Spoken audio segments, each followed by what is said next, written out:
हमारा सामाजिक जीवन बहुत ही रोचक होता है। हमें अकेले रहने और अकेले खाने की आदत नहीं होती। हम प्रायः छत्ता बनाकर समूह में रहती हैं। प्रत्येक छत्ते में एक रानी मक्खी होती है। हम सभी मधुमक्खियाँ उनके निर्देशों का पालन करती हैं। रानी मक्खी केवल अंडे देने का कार्य करती है। वह आकार में हम सभी मधुमक्खियों से बड़ी होती हैं।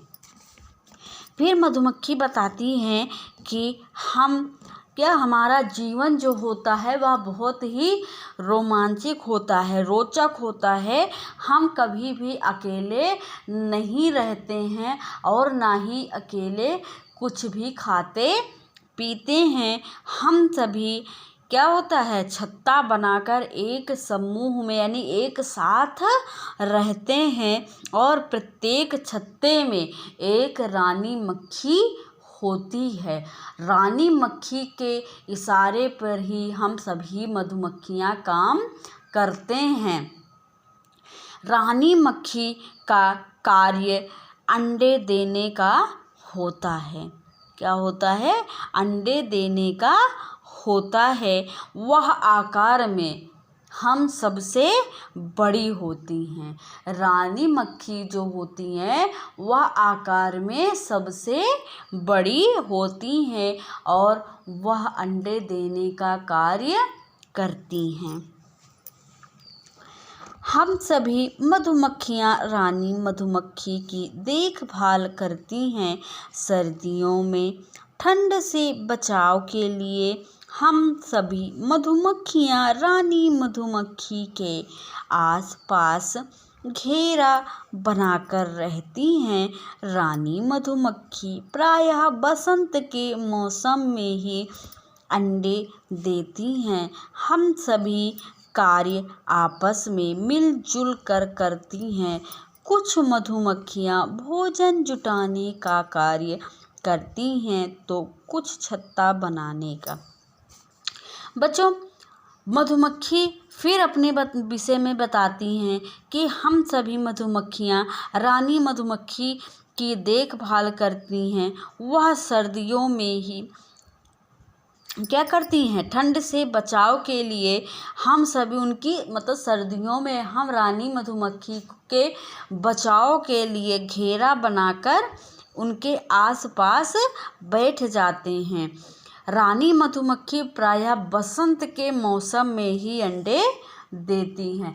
बसंत का मौसम हल्की ठंडी, हल्की गर्मी और बरसात, ठीक है। बसंत का मौसम का राजा, जैसे फलों का राजा आम है, सब्जियों का राजा आलू है, वैसे ही मौसम का राजा क्या है? बसंत है, ठीक है। बसंत में हल्की सर्दी, गर्मी, बरसात तीनों होते हैं और चारों तरफ हरियाली ही हरियाली छाई रहती है। तो रानी मधुमक्खी जो होती हैं वह अधिकतर बसंत ऋतु में ही अंडे देती हैं और हम सभी का आपस में कार्य मिलजुल कर करते हैं। कुछ मधुमक्खियाँ जो होती हैं वह भोजन लेने के लिए जाती हैं तो कुछ छत्ता बनाने का कार्य करती हैं। जानते हो शहद कैसे बनता है? शहद बनाने के लिए हम मधुमक्खियाँ फूलों से रस चूसती हैं, फिर उसे अपने मुंह में इकट्ठा कर लेती हैं। हमारे मुंह की लार इसमें मिल जाती है। बच्चों, क्या आपको पता है कि शहद कैसे बनता है? आइए जानते हैं। शहद बनाने के लिए मधुमक्खियाँ फूलों के रस को चूसती हैं और उसे अपने मुंह में इकट्ठा करती हैं, जिससे उनके मुंह में क्या होता है? राल बन जाती है। हमारी लार में कुछ विशेष प्रकार के रासायनिक पदार्थ होते हैं जिसके फलस्वरूप फूलों का पतला रस खुशबूदार गाढ़े शहद में परिवर्तित हो जाता है।